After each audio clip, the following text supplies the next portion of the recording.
인생을 어떻게 보느냐에 따라서 삶의 모습은 달라집니다. 인생을 보는 눈이 인생관이라고 하는데 크게 두 가지입니다. 인생은 우연히 생겼다. 또 하나는 누군가 만드셨다. 다시 말하면 진화됐다, 창조됐다. 둘 중에 하나입니다. 그걸 보는 거에 따라서 삶의 모습은 달라집니다. 의외로 많은 사람들은 인생은 진화됐다. 그렇게 믿습니다. 우연히 인생은 생긴 존재다. 인생은 단세포로부터 세포 분열이 일어나고 진화가 되어서 생긴 존재다. 쉽게 말해서 원숭이가 진화돼서 사람이 됐다. 근데 그 말이 비슷한 것 같은 게 원숭이를 이렇게 보면 너무 사람하고 비슷하게 생겼어요. 그래서 저는 원숭이를 좋아 안 합니다. 너무 사람같이 생겨서. 아프리카의 원숭이는요, 여자를 좋아한대요. 그래서 여자를 건드려서 에이즈가 발생했어요.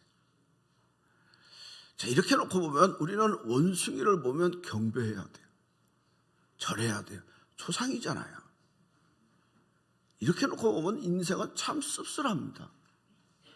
거기에는 하나님의 창조도 하나님의 섭리도 없습니다. 불교에서는 인생을 어떻게 보느냐? 불교는 인생은 전생에 어떻게 살았느냐가 이생을 결정한다. 그렇게 말하고 있습니다. 인생은 돌고 도는 거다. 시작도 없고 끝도 없다 하는 거죠. 오늘의 내 인생이라고 하는 것은 전생의 부산물이다. 오늘 인생의 부산물은 미래의 인생을 결정한다. 그래서 오늘 삶을 통해서 다음 생에 소로도 태어날 수도 있고 돼지로도 태어날 수도 있고 꽃으로도 태어날 수 있다. 불교 국가에 가보면 놀라운 것 중에 하나가 소나 돼지나 개를 함부로 안 건드립니다. 왜? 조상일 수 있잖아요. 내 부모님이 그 모습으로 나타날 수도 있잖아요. 그래서 건드리지 않습니다. 진화론보다 불교의 인생관이 조금 발전했다. 이렇게 볼 수 있습니다. 진화되었다고 하는 모습은 나는 어쩌다 생겨난 존재. 거기에는 인생에 어떤 생기도 없고 사명도 없고 뜻도 없습니다. 그거에 비하면 인생은 누군가에 의해서 만들어졌다. 그렇게 보는 견해가 있습니다. 누군가가 하나님일 수도 있고 염라대왕일 수도 있고 옥황상제일 수도 있다. 그러니까 누군가에 의해서 만들어졌다. 근데 만들어진 다음에는 그 만드신 분이 간섭 안 한다. 관여 안 한다고 하는 거죠. 누군가 아이를 낳습니다. 그리고 그 아이를 버렸습니다. 그리고 그 아이에 대해서 책임도 지지 않습니다. 관여도 하지 않습니다. 만나지도 않습니다. 그런 모습이 인간의 모습이다. 하나님이 혹시 만들어도 하나님이 인간을 관여하거나 간섭하거나 함께하지 않는다는 거죠. 이렇게 놓고 보면 진화된 것보다는 좀 난데 인생이 혼란스럽습니다. 성경은 뭐라고 말하느냐? 누군가 만드셨는데 그 누군가가 누구냐? 하나님이 만드셨다. 하나님이 만드셨다. 하나님의 계획에 의해서 인간은 만들어졌다. 하나님의 섭리에 의해서 인간은 창조되었다. 이것을 믿는 게 성서의 인생관입니다. 그러니까 내 삶 속에는 하나님의 섭리가 있고 내 삶 속에는 하나님의 역사하심이 있고 내 삶 속에는 하나님의 오묘한 경륜하심이 있다는 거죠. 나는 우연히 만들어진 존재가 아니고 원숭이가 진화된 존재도 절대 아니고 전생의 부산물로 이렇게 이루어진 것도 아니고 누군가 만들어진 것이 아니라 하나님이 나를 만드셨다. 그래서 하나님이 일찍이 나를 택하시고 부르시고 사명을 주셨다. 이렇게 놓고 보면 인생은 삶의 모습이 다릅니다. 하나님의 형상으로 만들어진 하나님의 사람, 하나님의 뜻과 계획이 있는 사람, 하나님이 사명을 주셔서 보냄받은 사람, 이게 우리의 인생인 줄로 믿으십시오. 특별히 예수 믿는 사람들은 창조론을 확실히 믿어야 합니다. 세상의 대세가 어떻든 간에 성경이 말하기를 내가 너를 만들었다, 내가 너를 택하여 불렀다, 내가 너를 인도한다, 함께한다, 이게 주의 약속이에요. 그런데 그렇게 하나님의 약속으로 만들어진 인간에게도 풍랑이 있다. 하나님의 섭리 속에 만들어진 인간 속에서도 환란이 있다. 그런데 그 환란 속에서도 하나님의 뜻이 있고 계획이 있다. 하나님의 말씀이 있다. 이게 오늘 본문의 말씀입니다. 배가, 알렉산드리아라고 하는 배가 로마에서 항해해서 그레데 항구 근처에 갔을 때 유라굴라라고 하는 광풍을 만나서 어려움을 겪는 장면입니다. 그 배 안에는 많은 사람이 탔습니다. 선주도 탔고요, 여행객도 탔고요, 군인도 탔고요. 근데 죄수 하나가 탔는데 그게 바울입니다. 바울이 죄수의 몸으로 로마에 가서 가이사에게 재판을 제대로 받으려고 가는 중이었습니다. 근데 풍랑을 만나서 완전히 이게 죽는 상황이 됐습니다. 마치 바람 앞에 있는 등불처럼 언제 꺼질지 모르는 그런 상황입니다. 그래서 막 살려고 노력을 합니다. 여러 가지 애쓰는데 다 소용이 없습니다. 그래서 도저히 안 되겠어서 배 안에 있는 짐들을 다 버립니다. 배를 좀 가볍게 하면 날 수 있을까? 풍랑을 이길 수 있을까? 그런 생각으로 다 버리는데 풍랑은 끝이지 않고 구원의 여망이 없더라. 구원의 길이 없더라는 거죠. 사람들은 완전히 이 풍랑 때문에 절망하는 모습입니다. 근데 왜 이렇게 되느냐? 원래 이 배가 미항이라는 곳에 이르렀습니다. 미항은 조그만 항구입니다. 바울은 그들에게 말하기를 더 하면 안 됩니다. 이제 겨울이라 계절풍이 오면 어떤 풍랑을 만날지 모르니까 여기서 쉽시다. 여기서 겨울납시다. 그렇게 바울이 얘기했습니다. 왜냐하면 바울은 전도하면서 지중해를 많이 여행을 했거든요. 그때 계절풍인 겨울에 풍랑 속에서 어려움을 겪었고요. 일주일 동안 표류한 적도 있었거든요. 죽음의 고비도 넘겼기 때문에 가지 맙시다. 여기서 겨울을 나고 갑시다. 그랬더니 선주가 하는 말이 아니 조금 더 가면 베넥스라고 하는 항구가 있는데 그 항구는 커서 거기 가면 겨울 나기가 좋다. 경제적으로 이득도 되고 유락시설도 있고 여러 가지 좋다. 그러니까 조금 더 갑시다. 그랬더니 백부장이 바울의 말보다는 선주의 말을 듣고 가다가 풍랑을 만났습니다. 유라굴라라고 하는 광풍을 만났습니다. 광풍인데 미친 바람이라고 하는 뜻입니다. 그래서 완전히 그 풍랑 속에서 절망 가운데 빠져있는 모습이 오늘 모습입니다. 가만히 보면 이 모습은 인생의 모습과 비슷합니다. 하나님의 말씀보다 인간의 뜻과 계획대로 가다가 인간의 생각대로 가다가 예상치 못한 풍랑을 만나서 절망하는 인간의 모습과 비슷하다는 거죠. 대체적으로 사람을 세 가지 유형으로 나눌 수 있는데요. 하나는 환경지향적인 사람이 있습니다. 그래서 늘 외부의 조건을 따라서 사는 사람이 있습니다. 또 하나는 자기 지식과 자기 경험 지향적인 사람이 있습니다. 그래서 자기 지식이 최고고 자기 경험으로 의해서 사는 사람이 있습니다. 또 한 사람은 신앙 지향적인 사람이 있습니다. 하나님에 대한 믿음을 두고 어떤 상황이든지 믿음으로 이해하고 믿음으로 받아들이는 모습입니다. 환경에 따라 사는 사람의 모습은 삶의 행복과 불행도 내게 있는 게 아니라 환경이 있다고 봅니다. 환경이 나쁘면 나는 불행하고 환경이 좋으면 행복하고 누군가 나를 칭찬해 주면 힘이 솟고 조금 어려운 얘기를 하면 절망하는 모습입니다. 기쁨과 슬픔도 내게 있는 게 아니라 주변에 다 있습니다. 우는 사람과 함께 울고 웃는 사람과 함께 울고 그냥 내 중심을 얻고 환경 따라 사는 것, 외부적인 조건을 따라 사는 삶의 모습입니다. 의외로 이렇게 사는 사람들이 꽤 많습니다. 또 하나 어떤 사람들은 여전히 자기 중심으로 삽니다. 자기 경험이 최고고 자기 지식이 최고입니다. 자기 아는 것만이 아는 거고 자기가 모르는 건 모르는 겁니다. 자기가 경험해서 좋은 거는 좋은 거고 경험해서 나쁜 거는 나쁜 겁니다. 그래서 과거에 이끌려 사는 그런 모습, 자기 중심의 삶의 모습입니다. 대체적으로 사람들이 환경에 이끌려 살든지 자기 중심으로 사는데 인생의 풍랑을 만나면 어떻게 되느냐? 특히 환경 중심으로 사는 사람은 인생의 풍랑을 만나면 완전히 절망합니다. 이 풍랑 어떻게 할 줄 모릅니다. 그런 인생은 절망밖에 없습니다. 또 자기 중심으로 사는 사람은 이 사람은 두려움에 사로잡힙니다. 예수님이 제자들과 함께 가다가 풍랑을 만난 또 다른 성경의 모습이 있습니다. 그때 제자들은 두려움에 떱니다. 제자들은 어부고 그리고 갈릴리 바다 출신이고 누구보다도 풍랑을 잘하고 파도를 잘하는 사람입니다.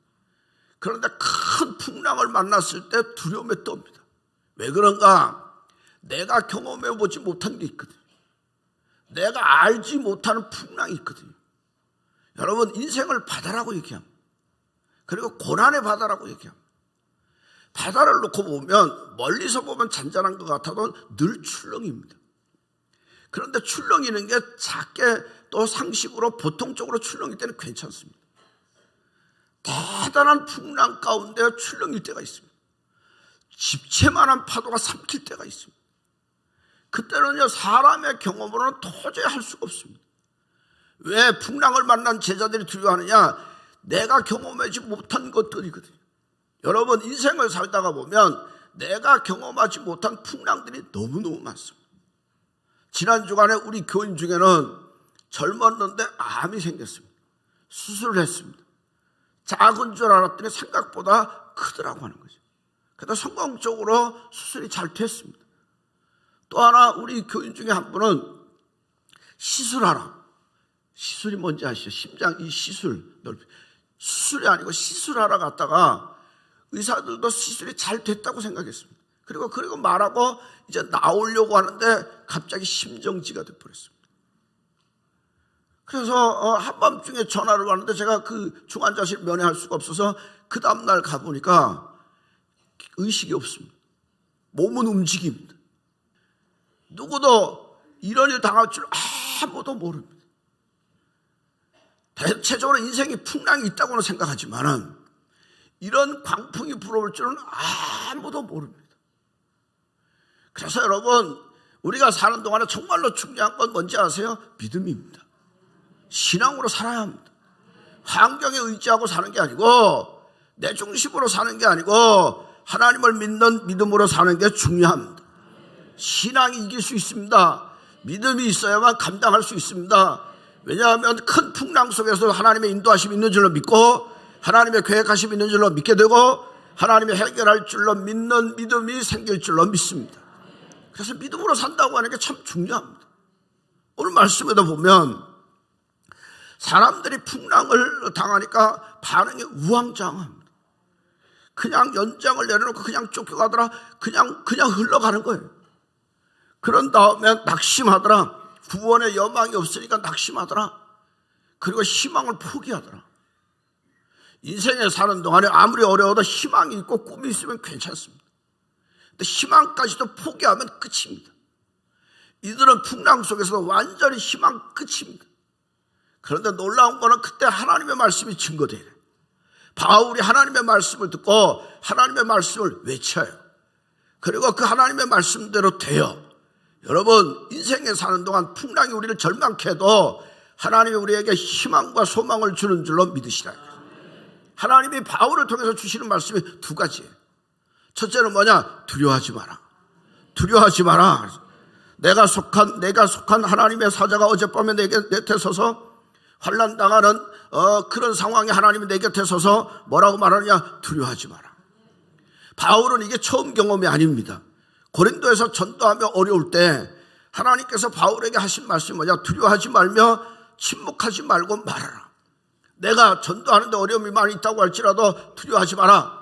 입 닫지 말고 떠들라 말하라. 공회에 붙잡혀서 재판을 받을 때도 하나님께서 바울에게 하신 말씀이 뭐냐? 담대하라. 내가 예루살렘에서 나의 일을 증언한 것 같이 로마에서도 증언하게 될 것이다. 바울이 위기당할 때 풍랑 속에 있을 때마다 하나님이 그에게 주시는 말씀 뭐냐? 두려워하지 마라, 담대하라. 두려워하지 마라, 담대하라. 왜냐하면 두려움은 인간의 모든 기능을 마비시킵니다. 두려움의 감정에 빠지면 사람은 무력해집니다. 제대로 보지도 못하고 듣지도 못합니다. 두려움에 빠지면 바른 판단도 안 됩니다. 그래서 가만히 보면 인생을 사는 동안에 제일 큰 적이 뭔지 아세요? 환경이 아니고 마음이에요. 마음의 두려움이 다 무너지게 합니다. 그래서 주께서 우리에게 말씀하기를 풍랑 속에 있다고 할지라도 주께서 우리에게 하신 말씀이 뭐냐? 두려워하지 마라. 내가 죽을 병에 걸린다고 할지라도 두려워하지 말지어다. 내가 실패할지라도 두려워하지 말지어다. 내가 우겨싸임을 당한다고 할지라도 두려워하지 말지어다. 이게 주의 말씀이에요. 그러면 두려움을 이겨낼 수 있는 게 뭐냐? 믿음이에요. 살아계신 하나님, 능력의 하나님을 믿는 믿음이 이기게 하시는 줄로 믿으시라. 오늘 있다가 내일 아궁이에 던져지는 들풀도 하나님이 이렇게 입히시거든. 하물며 너희일까 뭐냐? 믿음이 적은 자들아. 왜 두려워하느냐? 믿음이 적은 자들아. 믿음을 갖고 두려워하지 마라. 아이가 많은 두려움이 있다고 할지라도 그 옆에 엄마 아빠가 있으면 두렵지 않습니다. 여러분, 내가 경제적으로 어렵다고 할지라도 천지를 창조하시고 우리에게 필요한 걸 공급하신 하나님이 나와 함께 하시면 두려워할 게 없어요. 여러분, 내가 병마 속에 어렵다고 할지라도 치료하신 하나님, 치유하신 하나님이 나를 붙들어 주시고 치료하시면 두려워할 것 없어요. 희망이 없다? 절망이다? 아니요, 천국에 희망이 있고 소망이 있어요. 하나님이 이 땅이 아니라 저 영원한 세상을 우리에게 약속했어요. 그 나라를 바라보고 주를 붙들고 가면 절망 중에도 소망의 역사가 이루어지게 될 줄로 믿습니다. 환경이 우리를 절망케 한다고 할지라도 하나님이 우리를 소망케 하는 줄로 믿으시고 주를 바라보고 주를 의지하는 믿음의 용사가 되시기를 주의 이름으로 간절히 축원합니다. 카네기의 책 중에 근심의 안녕이라고 하는 책이 있는데 거기 한 부인의 얘기가 있습니다. 이 부인은 남편이 부도로 사업을 망하게 하고 길거리에 내쫓김을 당했습니다. 근데 자기 아이는 문방구에서 연필을 훔치다가 학교에서 내쫓김을 당했습니다. 그러니까 남편도 어렵고 거기다 아이도 잘하면 괜찮은데 절망이잖아요. 그래서 이 부인이 마음을 먹기를 그래 죽자. 그렇게 하고 그저 가족을 다 잠든 사이에 가스를 열었습니다. 그래서 가스에 죽으려고. 점점 가스가 퍼지는데 몽롱해지더래요. 몽롱해지는데 옆집에서 찬송 소리가 들리더래요. 내 모든 시험 무거운 짐을 주 예수 앞에 아뢰이면 근심에 쌓인 날 돌아보사 내 근심 모두 맡으시네. 그 찬송의 가사를 듣는 순간에 퍼뜩 무슨 생각이 들었느냐면 기도하지. 내가 왜 기도하지 않았지? 그 생각이 들어서 얼른 가스를 잠그고 문을 열고 가족을 내보냈어요. 그리고 무릎을 꿇고 기도합니다. 너무 통곡하면서 기도합니다. 기도하는 중에 하나님이 용기를 주시더래요. 그래서 시골로 내려가서 새로운 출발해서 성공을 했다는 거죠. 카네기의 결론은 뭐냐? 죽을 수 있는 용기를 가진 이들이요, 하나님 앞에 기도할 수 있는 용기로 바꿔보십시오. 100번의 탄식보다 한 번의 기도가 당신에게 기적을 가져다 줄 것입니다. 100번의 절망보다 한 번의 주를 향한 믿음이 운명을 바꾸게 될 것입니다. 여러분, 우리의 환경이 정말로 절망케 한다고 할지라도 주께서 우리에게 말씀하기는 두려워하지 마라. 믿고 기도하라. 이게 주의 말씀이에요. 우리를 두렵게 하는 것들이 많이 있다고 할지라도 두려워하지 말고 믿고 기도하면 절망이 변하여 희망이 될 줄로 믿으십시오. 두려워하지 말고 기도하여 승리하시기를 주의 이름으로 간절히 축원합니다. 또 하나 하나님이 주시는 말씀이 뭐냐? 바울보가 하시는 말씀이 내가 할 일이 있다. 너 두려워하지 마라. 내가 가이사 앞에 서야 하겠고 하나님께서 너와 함께한 자들을 다 내게 주셨다. 너 바울아 두려워하지 마라. 내가 풍랑 속에서 죽는 거 아니다. 너가 이 배 타고 가는 거 뜻이 있고 계획이 있지 않느냐? 로마에 가서 가이사 앞에 서서 복음을 증거하려고 하는 계획이 있지 않느냐? 걱정하지 마라. 이 풍랑 지나면 내가 가이사 앞에 가고 하나님의 복음을 증거하게 될 것이다. 여러분, 고난 속에 고난이 끝이 아니라 고난 속에 하나님의 계획과 선대하심이 있는 줄로 믿으시라. 깊은 바다를 항해하면 항해가 안전할 수 있다 그래요. 그 깊은 바다 속에는 암초가 없대요. 장애물이 없대요. 여러분, 내가 고난의 깊은 바다를 지나다 보면 교만이 꺾어져요. 그리고 겸손해져요. 사람이 교만이 문제지 겸손해서는 걸리는 게 없어요. 교만이 나를 넘어지게 하고 절망케 해요. 그래서 우리가 성공할 때, 잘 될 때, 기도가 응답될 때 조심해야 돼요. 말씀이 안 들려. 그런데 내가 실패하고 절망하고 연약할 때 말씀이 들려요. 내가 형통할 때 하나님 말씀 잘 안 들려요. 그런데 내가 고난 중에 있을 때 하나님의 말씀이 들려요. 그래서 고난이 나로 하나님께로 가게 해요. 그래서 이 고난이 우리로 하여금 성장하고 발전하게 해요. 여러분, 형통할 때 하나님의 은혜가 필요한 줄 알지만 절실하진 않아. 하나님의 은혜가 없어도 내 힘으로 살 수 있을 것 같아. 내 능력으로 잘 될 것 같아. 그런데 고난을 지나고 어려울 때는요, 하나님 은혜가 아니면 안 돼. 정말로 간절함으로 하나님의 은혜를 사모해. 하나님 은혜 주셔야 합니다. 하나님 은혜 주셔야 합니다. 하나님 은혜를 주셔야 합니다 하고 사모해. 그럴 때 하나님의 역사가 우리 가운데 나타나게 될 것이고 우리의 신앙은 성장하게 되는 거예요. 여러분, 깊은 바다 속에 보물이 있어요. 거기에 진주도 있고요, 거기에 금도 있고요, 거기에 석유도 있어요. 내가 깊은 고난의 바다를 지나갈 때 하나님께서 생명 같은 이슬의 은혜를 허락하시고요, 그것이 지나간 다음에 놀라운 하나님의 축복을 허락하시는 줄로 믿으십시오. 그러니까 내가 고난 당하는 게 끝이 아니에요. 다 절망이가 끝난다고 할지라도 하나님이 그걸 통해서 나를 만드시려고 하는 계획이 있고요, 하나님의 섭리하심이 있고요, 그 고난의 과정을 통과한 다음에 정금같이 나오게 할 것이고요, 살아계신 하나님을 체험하게 할 것이고요, 하나님을 증거하게 할 것이고요, 욥에게 주셨던 갑절의 복과 은혜를 우리에게도 허락하실 줄로 믿으십시오. 인도의 캘커다에 선교단체가 있습니다. 선교단체가 선교비가 부족해서 재력이 있는 사업가에게 가서 선교비를 요청을 했습니다. 근데 이 사업가가 특권은 이게 귀찮잖아요. 그래서 주기는 주는데 귀찮아하면서 줬는데 250불짜리 수표를 끊어줬어요. 그때 이 선교사님이 받고 나오는데 요즘 집배원 이게 전보를 갖고 싹 들어오는 거예요. 느낌이 있잖아요. 그래서 그냥 갈 수가 없어서 무슨 일인가 하고 밖에서 기다렸더니 사업가가 그 전보를 봤더니 얼굴이 하얗게 질리더라고요. 그래서 그냥 나올 수 없어서 여쭤봤어요. 그랬더니 물건을 싣고 항해하던 배가 침몰했다는 거죠. 그러니까 완전히 치명적인 손해예요. 근데 그 사업가가 선교사님에게 그 선교비로 준 수표를 달라 그러더래. 이제 어려워졌으니까 회수하나 보다. 아니면 그 액수가 많으니까 더 작게 주려고 하나 보다. 그렇게 생각하고 줬어요. 다른 수표를 하나 주더래.